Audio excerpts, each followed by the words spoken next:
Pronoun के part 2 में अब हम चल रहे हैं। कुछ खास प्रयोग है प्रोनाउन में। Types of adjective. तो पहला टाइप्स जो है वह है प्रॉपर एडजेक्टिव।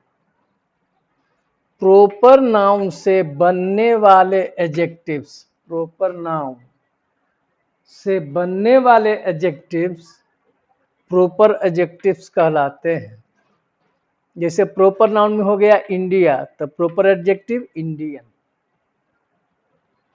यह पीपुल का बोध कराता है। प्रॉपर एडजेक्टिव, जैसे इंडिया मतलब देश हुआ, तो इंडियन मतलब भारतीय लोग, वहां के लोगों को जोड़ता है। चाइना तो Chinese, Japan Japanese, Africa African, Pakistan Pakistani, रसा रसियन, अमेरिका अमेरिकन। तो ये प्रॉपर नाउन हुआ और उससे बनाया मैंने प्रॉपर एडजेक्टिव।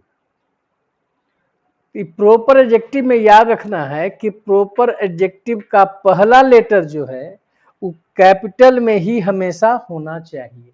इसका पहला लेटर हमेशा जो है सो कैपिटल में ही रहेगा। ठीक है। दूसरा प्रयोग है, दूसरा इसका टाइप्स है पजेसिव एडजेक्टिव। तो पजेसिव एडजेक्टिव नाउन पर अधिकार व्यक्त करता है। पजेशन मतलब अधिकार होता ही है। नाउन पर अधिकार व्यक्त करने वाला शब्द पजेसिव एडजेक्टिव कहलाता है। इसके साथ किसी नाउन का रहना आवश्यक है। तो आपका पजेसिव एडजेक्टिव कौन है देख लीजिए। आपका पजेसिव एडजेक्टिव है आई से माई, ही से हिज, सी से हर, वी से आवर, यू से योर, दे से दियर, वन से वंस, एपोस्ट्रोफी एस है। तो this is mine book, this is yours book, this is hers book, this is theirs book. यह प्रयोग गलत है क्योंकि यह पजेसिव प्रोनाउन है। इसमें माइन, योर्स, हर्स, देयर्स ये सब क्या है? पॉजेसिव प्रोनाउंस है, जिसके साथ यह कैसे आता है? विदाउट नाउन, मतलब बिना नाउन के आता है। इसलिए यह प्रयोग गलत है। पॉजेसिव केस के साथ मतलब विदाउट नाउन, मतलब कोई नाउन नहीं रहना चाहिए। तो माइन की जगह पर क्या लिखेंगे? माई। योर्स की जगह पर क्या लिखेंगे? योर। हर्स की जगह पर क्या लिखेंगे? हर। दियर्स की जगह पर क्या लिखेंगे? दियर। ये पॉजेसिव एडजेक्टिव हो गए। ठीक है। तीसरा है डिस्ट्रीब्यूटिव एडजेक्टिव। जो शब्द डिस्ट्रीब्यूशन करता हो, डिस्ट्रीब्यूट करता हो मतलब बांट देता हो, व्यक्त करता हो, डिस्ट्रीब्यूशन को व्यक्त करता हो, डिस्ट्रीब्यूटिव एडजेक्टिव कहलाता है। इसमें जो प्रयोग है उसके बारे में मैं बता रहा हूं। एवरी, एवरी जो है विशुद्ध रूप से एडजेक्टिव है, एकदम विशुद्ध। इसका प्रयोग किसी नाउन के साथ अवश्य होगा क्योंकि विशुद्ध एडजेक्टिव है, उसके साथ कोई नाउन होगा। एवरी का प्रयोग 3 या 3 से अधिक व्यक्ति या वस्तु, कितना रहना चाहिए? 3 या 3 से अधिक व्यक्ति रहे या वस्तु रहे तो उसके लिए प्रत्येक के अर्थ में किया जाता है। और ईच का प्रयोग, इसका भी अर्थ होता है प्रत्येक या हर एक के अर्थ में। इसके लिए कितना संख्या कहा? 2 या 2 से अधिक, 2 या 2 से अधिक। एवरी कहां से था? 3 या 3 से अधिक था, व्यक्ति या वस्तु के लिए किया जाता है। अब पहला एग्जाम्पल देखिए, 2 लड़का है, एक्स और वाई। 2 लड़का है तो एवरी बॉय इज इंटेलिजेंट, गलत है क्योंकि संख्या 2 ही है, जबकि एवरी की संख्या कितना से शुरू होना चाहिए? 3 या 3 से अधिक। तो इसमें सही सिर्फ कौन होगा? Each boy is intelligent. दूसरा एग्जाम्पल देखिए, इसमें किताबें हैं, 6 किताब रखे हैं, मतलब 3 या 3 से अधिक है। तो इसमें आप कह सकते हैं एवरी बुक इज यूजफुल। सही है, क्योंकि संख्या कितना है, 3 या 3 से अधिक। ईच बुक इज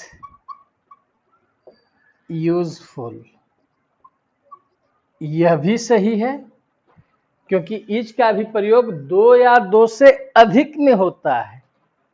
मतलब जहां भी एवरी का प्रयोग होगा वहां ईच का प्रयोग भी निश्चित है। लेकिन संख्या अगर सिर्फ 2 ही है तो वहां पर एवरी का प्रयोग न करेंगे, सिर्फ ईच का ही हम प्रयोग कर सकते हैं। ठीक है, कुछ और प्रयोग इसमें देखिए।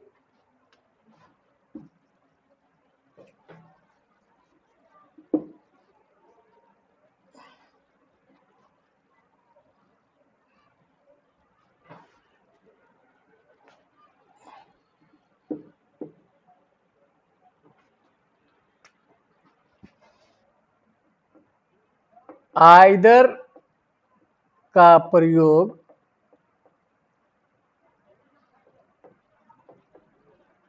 दो में से कोई एक, दो में से, संख्या 2 ही रहना चाहिए, उस 2 संख्या में से कोई एक के अर्थ में व्यक्ति या वस्तु के लिए किया जाता है। व्यक्ति या वस्तु के लिए किया जाता है। इसका डिटेल प्रयोग हम प्रोनाउन में भी पढ़ाए हैं। अब जैसे मान लीजिए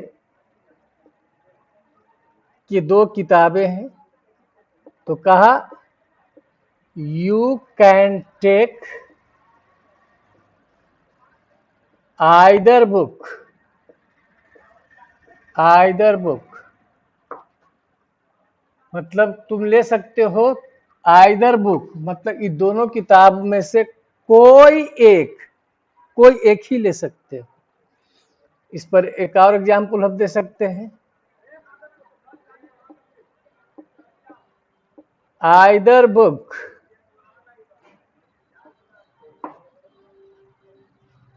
इज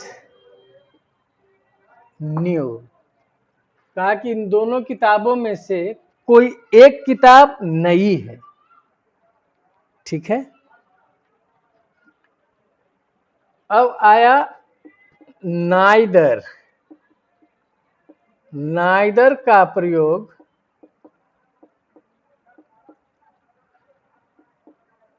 दो में से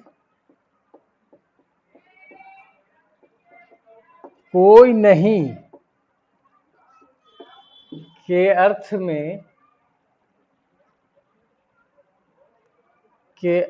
में व्यक्ति या वस्तु के लिए किया जाता है। अब जैसे कह सकते हैं, 2 व्यक्ति है, एक एक्स है और एक वाई है, तो कह सकते हैं कि neither boy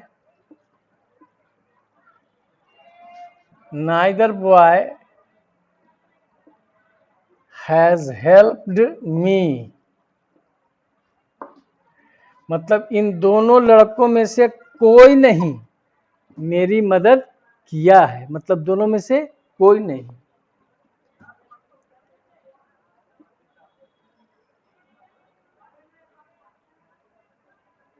You do not need to help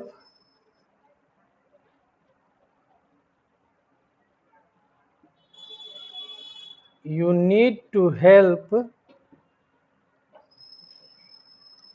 need to help neither boy, you need to help neither boy मतलब तुम्हें दोनों लड़कों में से किसी को नहीं मदद करने की जरूरत है। नाइदर बॉय मतलब क्या हो गया, दोनों लड़कों में से कोई नहीं। मतलब किसी को मदद करने की दोनों में से जरूरत नहीं है। तो ये कुछ महत्वपूर्ण जो प्रयोग थे मैंने बताया। तीसरा भेद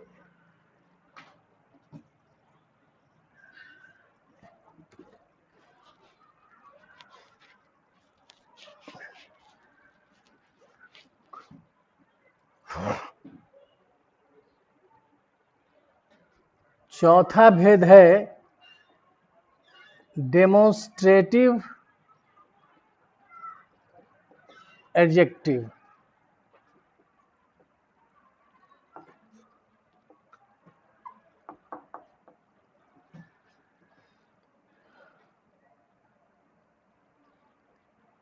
यह किसी नाउन को निर्देशित करता है, निर्देशित करता है, किसी नाउन को निर्देशित करता है, निर्देश देता है। जैसे एग्जाम्पल में कहेंगे दिस बॉय, दिस के साथ तो सिंगुलर आएगा, दिस का प्लूरल दीज हो जाएगा, दीज बॉयज। दैट बुक, वह किताब, निर्देशित दे रहा है। Those books, such a boy, such boys.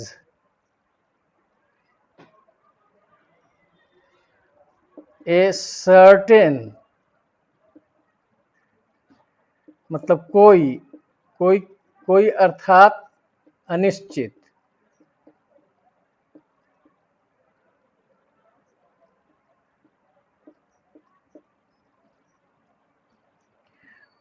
एक होता है सर्टेन, सर्टेन मतलब निश्चित।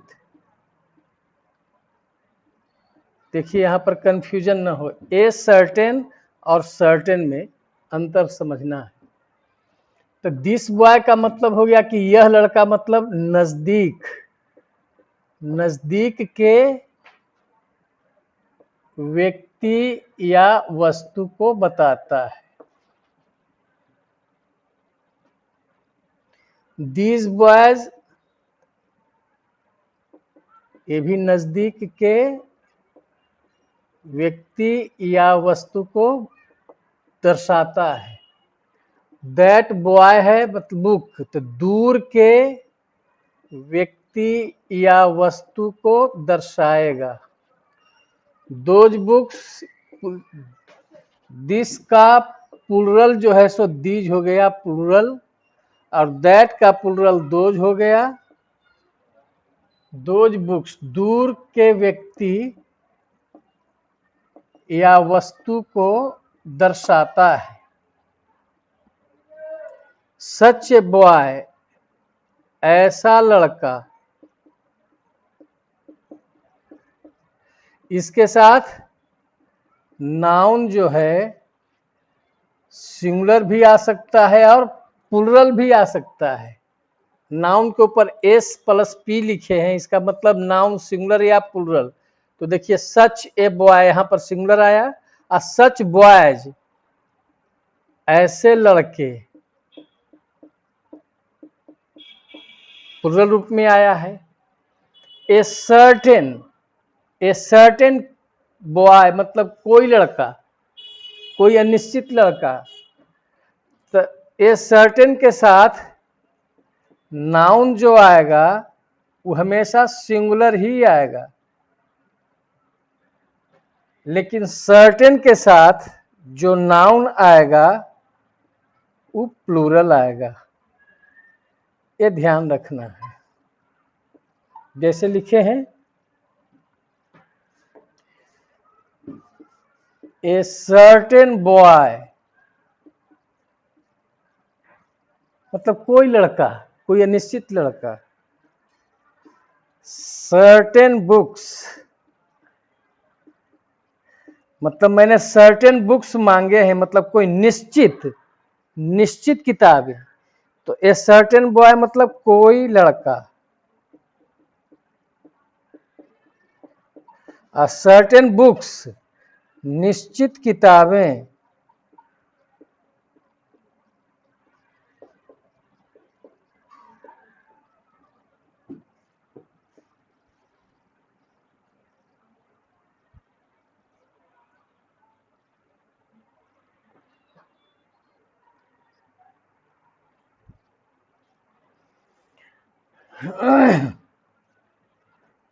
द सेम है, तो द सेम के साथ नाउन जो है सिंगुलर भी और प्लूरल भी दोनों आ सकता है। जैसे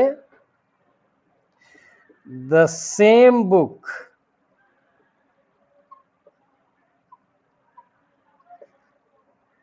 द सेम बॉयज या द सेम बुक्स दोनों आ सकता है। वैसी ही किताब, द सेम का मतलब वैसी ही, ठीक वैसा ही।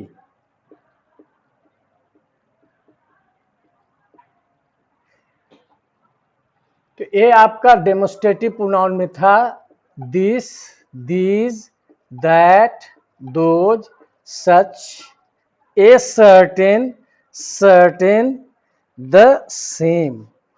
इसका जो प्रयोग था आपको डेमोस्ट्रेटिव प्रोनाउन में पढ़ना था। तो इस प्रयोग को आप याद रखेंगे। द सेम के साथ एज का प्रयोग कब होता है प्रोनाउन में ही बता दिए हैं। दैट का प्रयोग कब होता है वो सब प्रोनाउन में बता चुके हैं।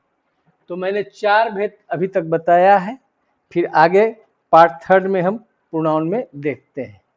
ठीक है, धन्यवाद।